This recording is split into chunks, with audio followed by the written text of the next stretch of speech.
la vora del riu Danubi s'alça Budapest amb la seva fantàstica catedral catòlica. És la capital d'un país en què la Constitució del 2011 comença així: Déu salvi Hongria. I afegeix que els hongaresos s'enorgulleixen del seu primer rei, Sant Esteve, perquè va incorporar la seva pàtria a l'Europa cristiana.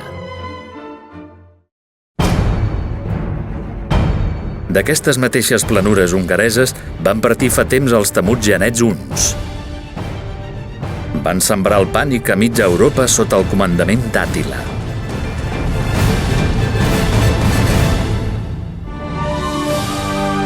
D'Àtila en el segle V, a Sant Esteve en el segle XI hi ha tot un món. Europa passa de la crueltat salvatge a l'evangeli de l'amor, de la idolatria al cristianisme. Com s'explica una revolució així?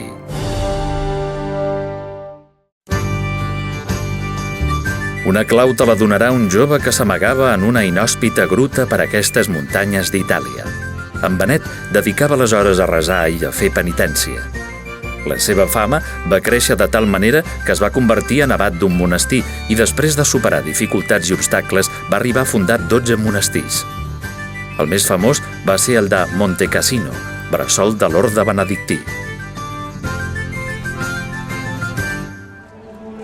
En un temps on el més important era sobreviure, l'Església es va convertir en l'única institució preocupada pel benestar de la gent.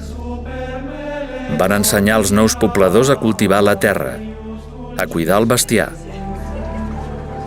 Van preservar el saber i els coneixements de grecs i romans.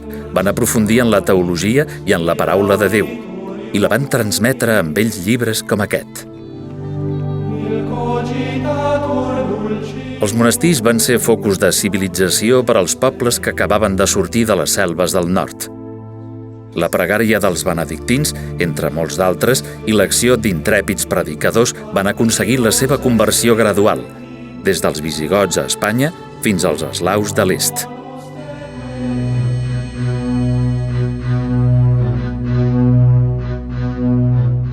Però mentre la creu s'obria pas pacíficament en el continent, la mitja lluna de l'islam cavalcava des d'Aràbia. Conqueria amb l'espasa grans territoris de l'Orient Mitjà i del nord de l'Àfrica. Allà van desaparèixer gairebé totes les comunitats cristianes. Tot va començar amb Mahoma en el segle VII. Es proclamava l'últim i definitiu profeta enviat per Déu, per damunt de Jesucrist. Al·là és un Déu únic, distant de l'home, que no s'encarna i mor per nosaltres. Vols conèixer més diferències entre cristianisme i islam? Has sentit a parlar d'islamisme, islamistes, maometans i musulmans? Saps què signifiquen aquestes paraules i en què es diferencien?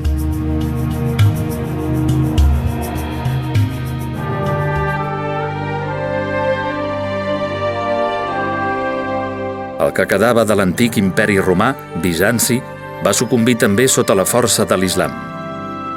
Però uns quants anys abans ja s'havia produït un gran terratrèmol religiós.